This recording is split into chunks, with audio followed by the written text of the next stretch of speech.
Hello and welcome to today's news on Vanguard Live. My name is Damlola Ogunshaki and Happy New Year to our viewers. This morning I'm starting with Vanguard on the paper review.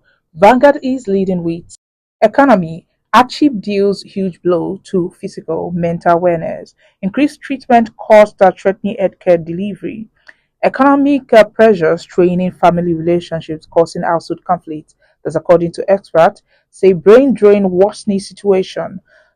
Nigerians in for long haul. Add social bonds needs protection. You can see that on page 14 of Vanguard newspaper.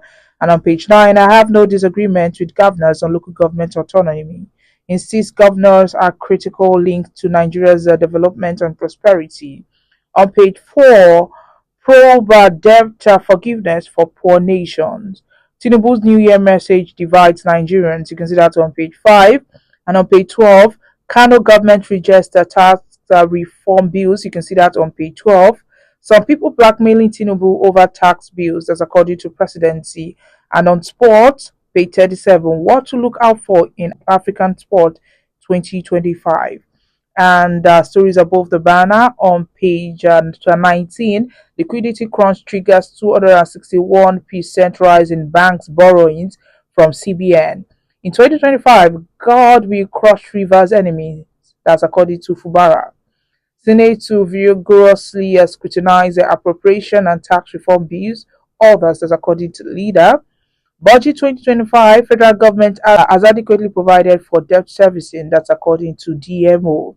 And that's all on Vanguard newspaper. Away from there, we'll move to the Punch newspaper.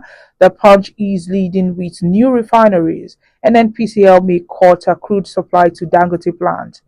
Move part of federal government's adjustment of Naira for crude initiative after renovation of Warri and Port Harcourt refineries. And stories in front pages. On page 14, we have Shatima, governor's wives welcome New Year babies. Super Eagles goalkeeper Wambali loses mom 2 months after father's death. And on pages 4 and 5, we have 133 women, girls killed in 2024 gender related violence. That's according to reports.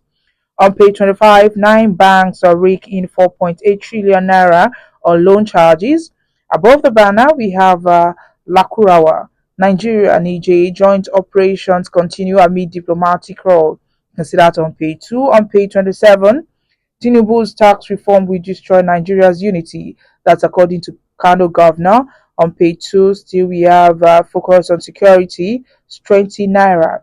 Experts tell president. And lastly, on the front page of the Punch newspaper, Naira defies CBN reform, tumbled 41% in 2024. You can see that on page 22 of the Punch newspaper. And now we'll move to the Guardian newspaper. The Guardian is leading with PDP OB article set agenda for TINUBU and better Nigeria in 2025. You can see that on page 6 of the Guardian newspaper. And stories below. Political offices between zoning formula and competence. Only a united opposition can dislodge APC, says Labour Party. ACCI president optimistic about business growth in 2025. On page 3, we have tax bills. North Central Council backs Bauchi governor. Urges Tinubu to address concerns. Juvenile trials, enforcing justice, rehabilitation via reformative process. Police nab 230 robbery, kidnap suspects, secure 128 convictions from 338 cases. You can see that on Metro page 8. And here we have federal government raises 14.8 trillion